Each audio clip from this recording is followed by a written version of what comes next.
Hi, season வந்துருச்சு. பனங்கிழங்கு நம்ம தோண்டலாமா? நம்ம ஆர்கானிக் ஃபார்மான ஆதினி இயற்கையகமில் பனங்கிழங்கு கொஞ்சம் வீட்டு யூஸுக்காக நான் வச்சுருந்தேன். So personal யூஸுக்காக. ஸோ அதை தோண்டி நம்ம எடுத்துக்கிட்டு இருக்கோம்.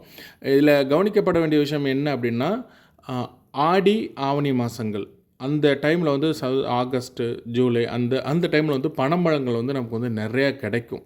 ஸோ நம்ம என்ன பண்ணோம், அதை கலெக்ட் பண்ணி பனம்பழ கரைசல் நான் ஏற்கனவே வீடியோ போட்டிருக்கேன். ரெடி பண்ணி அதை வந்து வயலுக்கு நம்ம உபயோகப்படுத்திட்டோம்.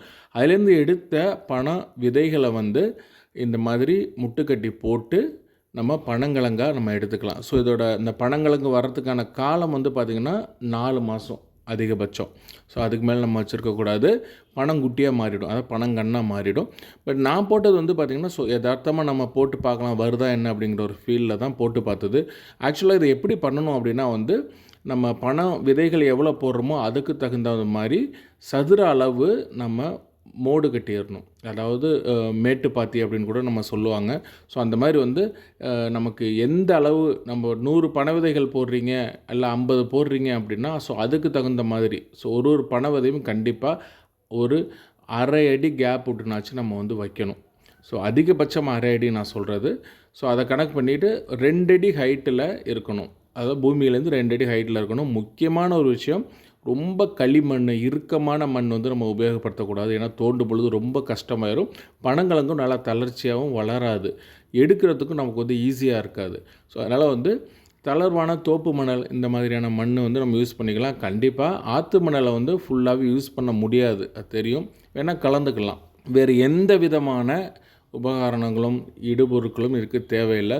ரொம்ப ஈஸியாக பண்ண முடியும். ஸோ உங்கள் வீட்டு டெரஸில் வந்து க்ரோ பேக், பெரிய க்ரோ பேக் நான் வச்சுருக்கேன் அப்படின்னா, கண்டிப்பாக அந்த ஒரு இருக்கிறதுலே கொஞ்சம் பெரிய க்ரோ பேக்கில் 4லேருந்து 5 பனை விதைகள் நீங்கள் ஊன முடியும். ஸோ இது ஒரு பெரிய விஷயமே கிடையாது. ஸோ பனை விதைகள் கிடைக்கிறது தான் பெரிய விஷயமாக இருக்கும். அதுவும் நீங்கள் சொந்த ஊருக்கு போனீங்கன்னா ரொம்ப ஈஸியாக கிடைக்கும். ஸோ எனக்கு வந்து இந்த மாதிரி பனங்கிழங்கு பார்த்திங்களா, நான் சாதாரணமாக போட்டதுனால அது இஷ்டத்துக்கு வளைஞ்சு நெளிஞ்சு ஒரு மாதிரியாக வந்து வந்திருந்தது. ஆனால் டேஸ்ட் வந்து செமையாக இருந்தது. இன்னொரு முக்கியமான விஷயம் என்னென்னா, இது வந்து வேர் நம்ம டைரெக்டாக கன்சியூம் பண்ணுறோம் அப்படிங்கிறதுனால அந்த மணல் வந்து நல்ல செறிவுமிக்க மணலாக இருக்கணும் அப்படிங்கிறது ரொம்ப ரொம்ப முக்கியமான ஒரு விஷயம். ஸோ இந்த பனங்கிழங்கு வந்து யாரெல்லாம் சாப்பிட்லான்னா, கண்டிப்பாக எல்லோருமே சாப்பிட்லாம். குழந்தைங்களுக்கு கொடுக்கும் பொழுது கண்டிப்பாக அதை க்ளீன் பண்ணிவிட்டு அந்த மேலே இருக்கக்கூடிய நாறுகள்லாம் இல்லாமல் க்ளீன் பண்ணி கொடுக்கலாம். ஸோ இப்போல்லாம் பனங்கிழங்கு பவுடரே வர ஆரம்பிச்சிருச்சு. ஸோ அதுலேருந்து நீங்கள் வந்து ஸ்வீட் பண்ணுறாங்க, லட்டு பண்ணுறாங்க, என்னென்னமோ பண்ணுறாங்க. ஸோ அந்த மாதிரி நீங்கள் வந்து கன்சியூம் பண்ணி வந்து கொடுக்கலாம். மரத்திலே கற்பக விருட்சம் பனைமரம் அப்படின்னு சொல்லுவாங்க. ஸோ அதுலேருந்து கிடைக்கக்கூடிய எல்லா பொருள்களுமே நம்மளுடைய உடம்புக்கு வந்து நல்லது தான்.